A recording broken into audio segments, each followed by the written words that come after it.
तंबाकू का कारोबार, काली कमाई का अंबार।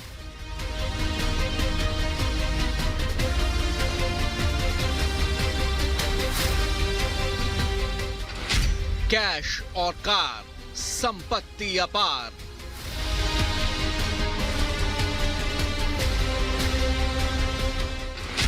करोड़ों का करप्शन, 5 राज्यों में एक्शन।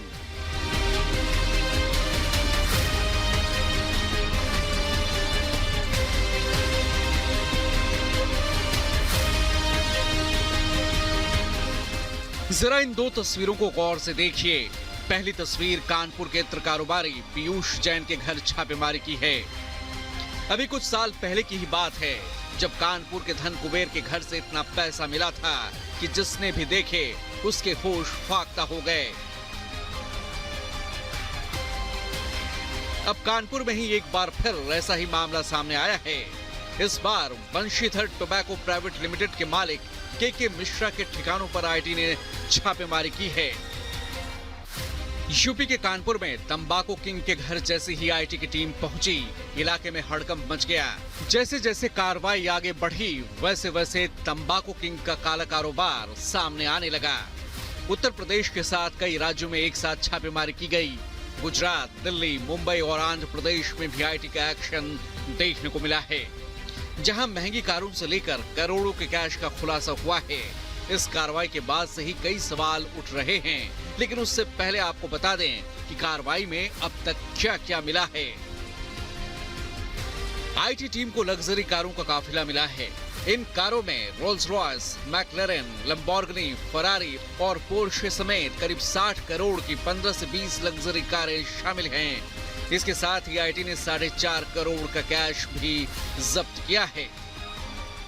अब तक की जो बात सामने आ रही है, सूत्रों की माने तो जो 4.5 करोड़ का कैश है वो दिल्ली स्थित बंगले से मिला है। वहीं तकरीबन 50 करोड़ से ज़्यादा कीमत की लग्जरी गाड़ियां वो वहां से बरामद हुई हैं। इनकम टैक्स की टीमें लगातार जो दिल्ली स्थित इनका आवास है उस पर छानबीन कर रही हैं, चूंकि कहीं ना कहीं सूत्रों की माने तो इन गाड़ियों में गोल्ड और कैश होने की बात सामने, जिसके बाद से ये रेड अब और बड़ी हो गई है। इनके जो अलग अलग लोकेशंस हैं उन पर ही रेड चल रही है। वहीं अलग अलग जो राज्य हैं वहां पर भी रेड जारी है। चाहे बात अहमदाबाद की जाए, दिल्ली की जाए, दिल्ली स्थित 3 से 4 लोकेशंस हैं जहां पर ये रेड अभी लगातार चल रही है। और इनकम टैक्स के अधिकारियों का साफ तौर पे कहना है कि ये रेड इतनी बड़ी है कि तकरीबन 4 से 5 दिन अब ये रेड और चलेगी।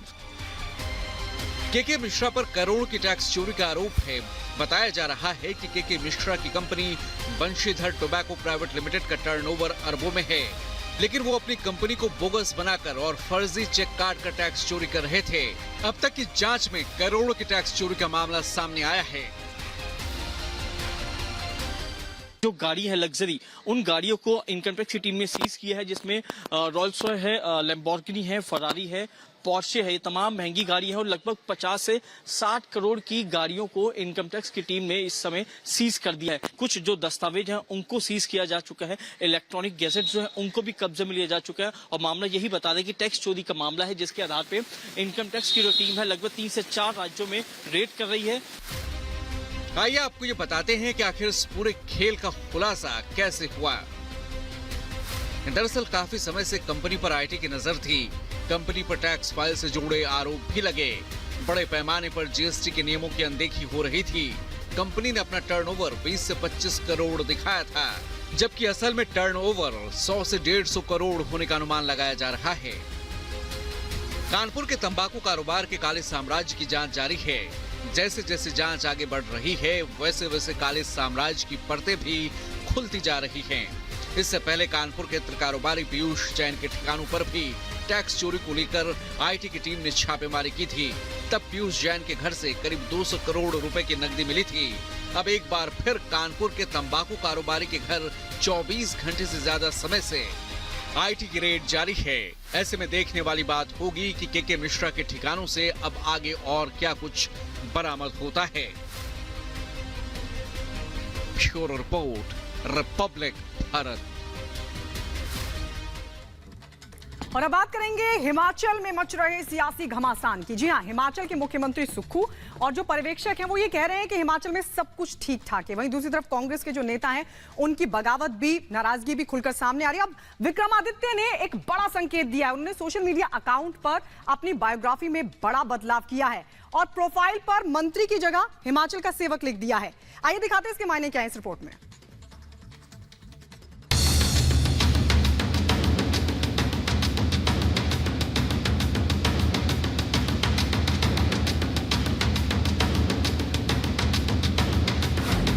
सुक्खू सरकार पर संकट बरकरार।